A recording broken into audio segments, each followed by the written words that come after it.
सबसे पहले तो हमारे फतेहाबाद के सभी जो प्रेस के बंधु हैं, आप सबको नववर्ष की बहुत बहुत शुभकामनाएं।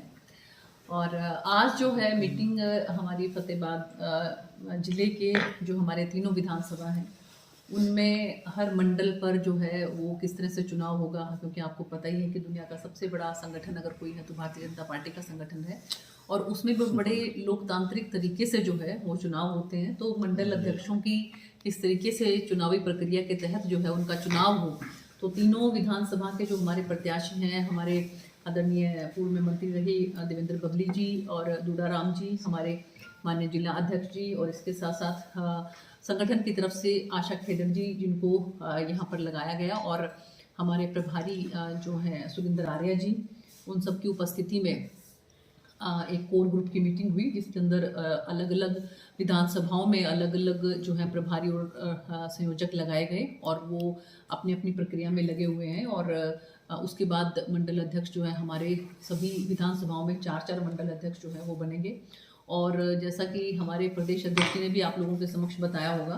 कि हमारे जो अब टोटल मंडल हैं वो पहले से बढ़कर जो है पहले 303 के करीब थी, अब जो है वो 325 के आसपास के करीब हो गए हैं। और इसके साथ साथ मैं ये बताना चाह रही थी कि आज जो है दरियापुर के अंदर जो एक वाटर वर्क्स का काम जो चल रहा है उसकी भी समीक्षा करने के लिए मेरा जाना हुआ है, और के साथ साथ जो गंदे पानी की निकासी के लिए नाल जो बन रहा है, साथ में नाला जो बन रहा है, उसको भी देखने के लिए, उसकी समीक्षा के लिए भी मेरा जाना हुआ। और भेड़ाना में जो है अभी मैं वहाँ पर जाकर आई हूँ। आप लोगों को खुशी होगी इस बात को जानकर कि पहली बार 3 किलोमीटर के करीब खेत खलिहान के माध्यम से जो है वो सड़क बन रही है, जो कि भेड़ाना और झलनिया इन दो गांवों को आपस में जोड़ेगी। और खासकर इन गांवों के जो ढाणी में रहने वाले लोग हैं, आप 200 के करीब आप ये सोच के मान के चलिए कि जो ढाणी के लोग हैं उनको इस बात की बहुत ही ज़्यादा खुशी है कि उनकी ढाणी के माध्यम से जो है भेड़ाना और झलनिया आपस में जुड़ेंगे, और वो भी मेन स्ट्रीम के अंदर जो है किस तरह से शहरों के साथ भी जो है वो गांव जुड़ेंगे। और इसकी समीक्षा करने के लिए भी मेरा जाना हुआ। और इसके साथ साथ जो है खैराती खेड़ा के अंदर जो गौशाला है उसमें मेरा जाना हुआ, और वहाँ पर जो है वो गोधन के लिए एक जो ग्रीन कलर का जो कपड़ा होता है कि वो हमने गौ माताओं की, ताकि अब उनको सर्दी के अंदर दिक्कत ना हो, वो देने का भी काम किया। और इसके साथ साथ दिल्ली में जो चुनाव हो रहे हैं उसके बारे में भी आपको बताना चाहूँगी कि हरियाणा से भी हमारे बहुत से सीनियर वरिष्ठ जो नेतागण हैं उनकी जिम्मेवारी वहाँ पर लगी है। और उसी संदर्भ में मेरी भी एक देवली विधानसभा है, वहाँ पर मेरी जिम्मेवारी लगी है।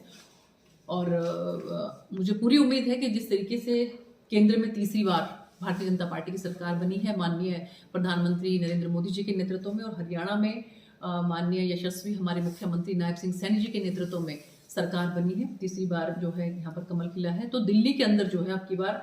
कमल खिलना जो है वो निश्चित है, और भारतीय जनता पार्टी की सरकार दिल्ली में भी बनेगी। ये सब बात बताने के लिए मैंने आप सब लोगों को यहाँ पर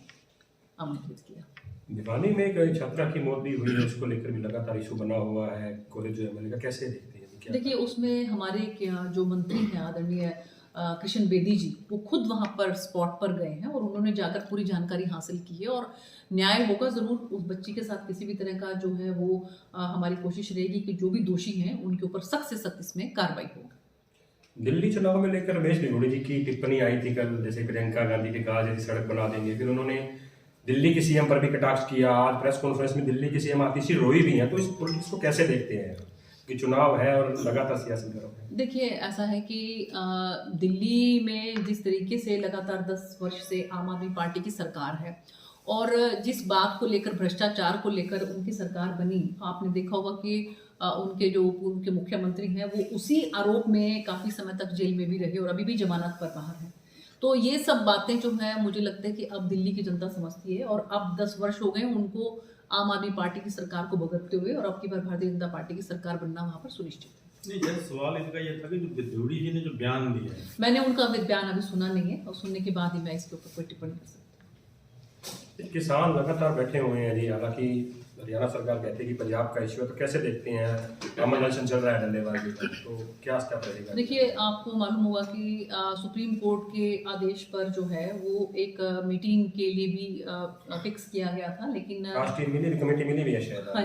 हाँ, लेकिन इससे पहले जो है वो कमेटी ने उसके लिए मना कर दिया। तो मेरा तो आपके माध्यम से किसान भाइयों से यही हाथ जोड़कर प्रार्थना है उनसे कि इसका बातचीत के माध्यम से इस समस्या का समाधान निकालें तो बेहतर होगा, सबके लिए बेहतर होगा, हम सब के लिए भी बेहतर होगा, उनके लिए भी बेहतर होगा। तो